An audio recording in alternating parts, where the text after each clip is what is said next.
안녕하세요. 시험이 끝났는데도 기분이 찝찝한 원신 가이드입니다. 오늘은 원신 몬드 강함 순위 탑 10을 골라왔습니다. 순위 선정 기준은 스토리에서 나온 그 캐릭의 강함이나 그 캐릭터의 직급을 고려하여 만들었고, 싸움은 힘만 쓰는 것이 아닌 머리도 잘 써야 한다고 생각해서 비슷한 수준에선 지능이 더 높은 캐릭을 높은 순위에 놓았습니다. 그리고 벤티 같은 경우는 전성기를 기준으로 잡아서 순위를 놓았던 점 알아두시고 영상 재밌게 시청해주시면 감사하겠습니다. 애해가 뭐야, 애해가! 탑 10은 노엘입니다. 노엘은 페보니우스 기사단 메이드로서 가녀린 듯한 노엘의 몸속엔 매우 강력한 힘을 지니고 있다.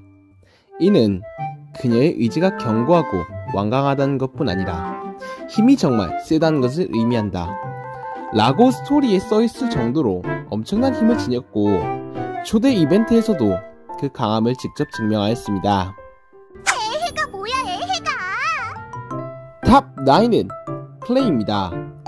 클레는 페보니우스 불꽃 기사로 3년 전에 페보니우스 기사단에 맡겨졌고, 폭발하는 물건에 호기심을 가지고 폭탄을 만들기까지 하는 엄청난 지능 캐릭입니다. 심지어 몬드 사람들은 클레를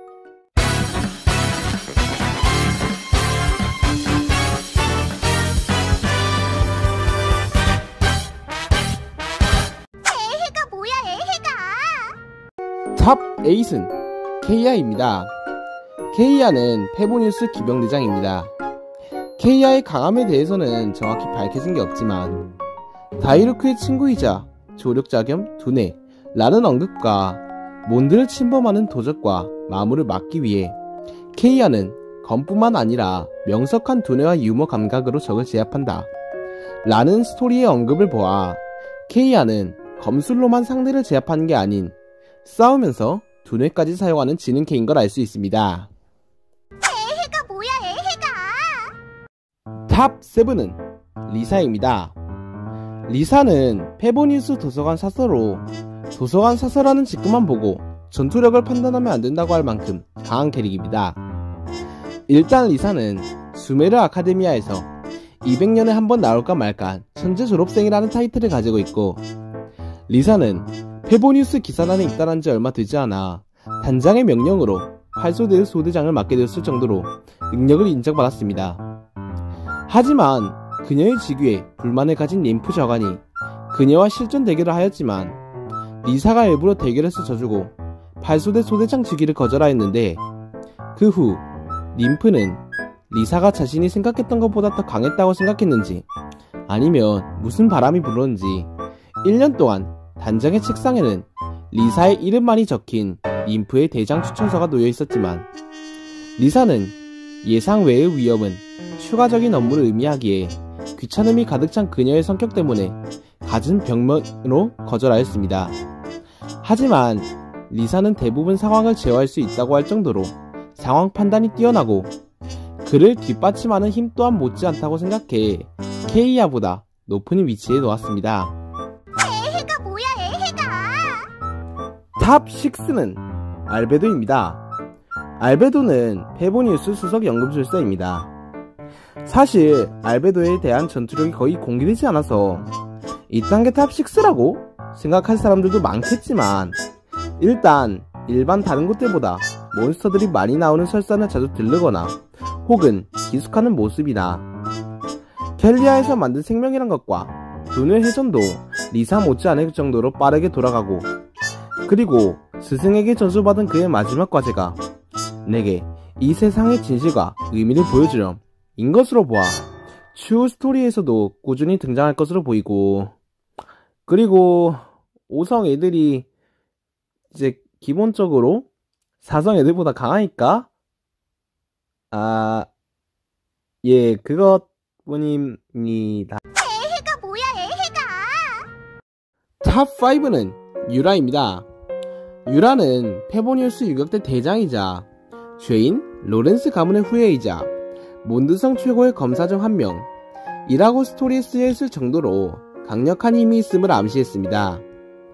그리고 전설 임무에서도 첫 등장에 우인단 화승총 유격대의 저격을 무거운 대검을 가지고 맞고 순식간에 화승총 유격대를 리타이어를 시켜버릴 정도로 반응속도, 스피드, 힘, 이 세 박자가 잘 어우러진다고 해도 될 만큼 엄청난 시체 스펙을 보여주었습니다.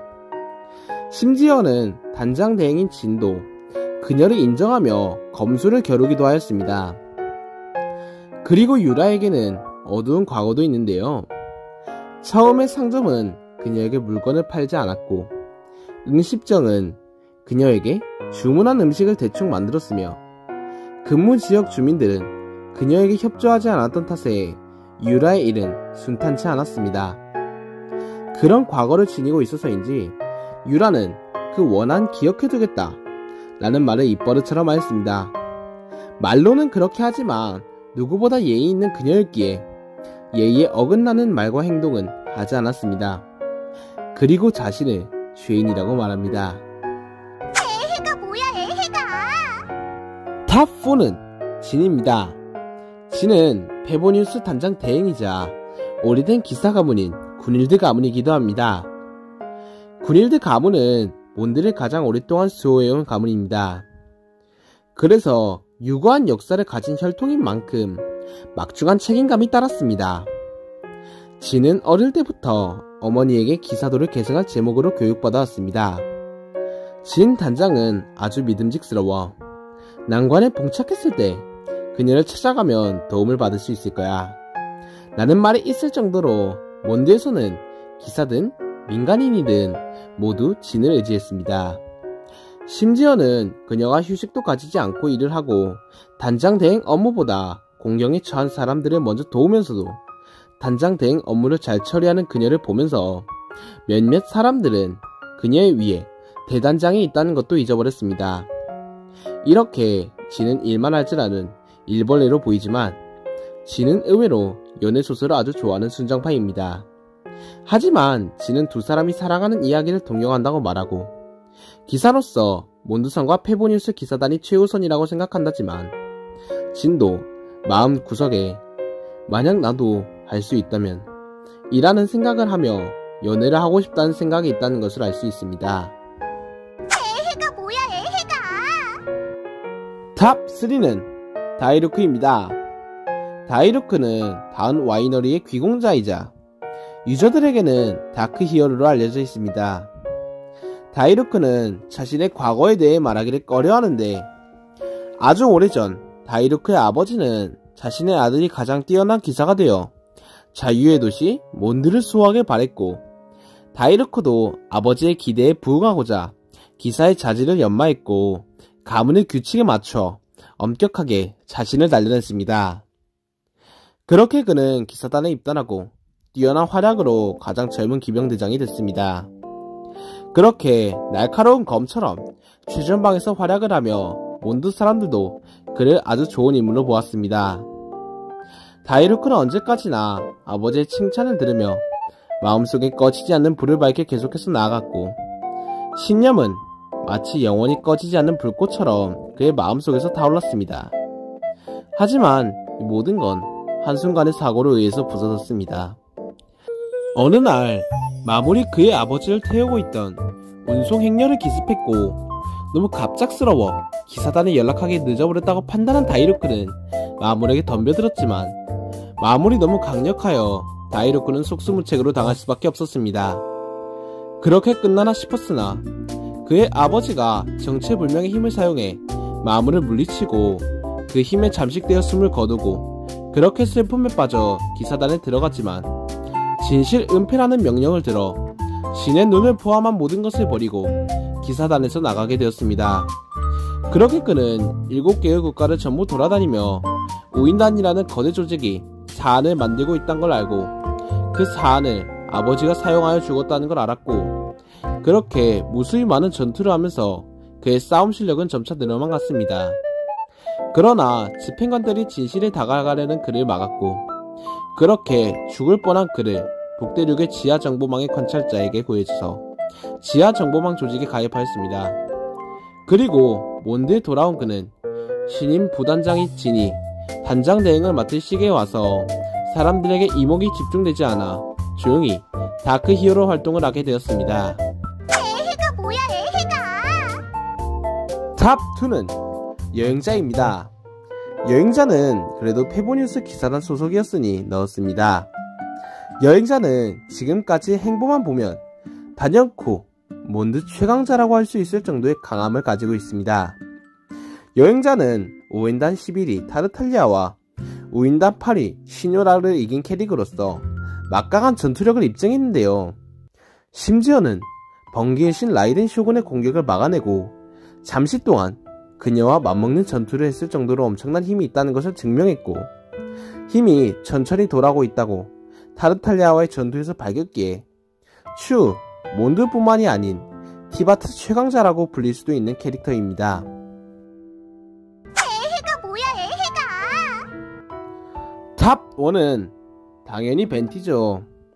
벤티는 전 바람의 신, 현 시인으로서 지금은 전투 능력이 많이 떨어졌으나 전성기였을 때만 하더라도 마신 전투에서 살아남아 7 집행관이 되었을 정도로 지금까지 나온 캐릭터과는 격이 다른 힘을 보유하고 있었습니다.